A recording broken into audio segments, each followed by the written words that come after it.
মাঝে মধ্যে খোদারে জিজ্ঞাসা করতে মন চায়, এমন শান্ত জীবন কে চাইছিল মাবুদ?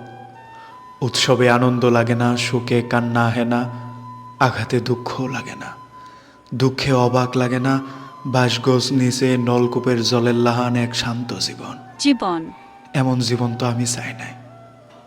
আমারে নদীর জলের লাহান বানাইতে পারতা, বাতাসের ঢেউ হইতাম, মানুষ আসতো দেখতো, জোয়ার ভাটার লাহান খবর নিত।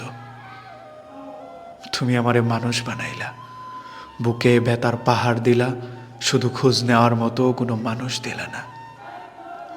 ওই দিন থেকেই ভাবলাম তোমারে কত কিছু লেখা হয় নাই, তোমারে ভাইবা অনেক কিছু লেখা ফেলি, শুধু তোমারই জানানো হয় নাই। তুমি চইলা যাওয়ার পর আমার জীবনের অনেক কিছু রোবোটিক হয়ে গেছে। ইচ্ছার বাহিরে বহু কিছু করে ফেলাই, কিন্তু তোমারে একবারও জানাইবার পারি না।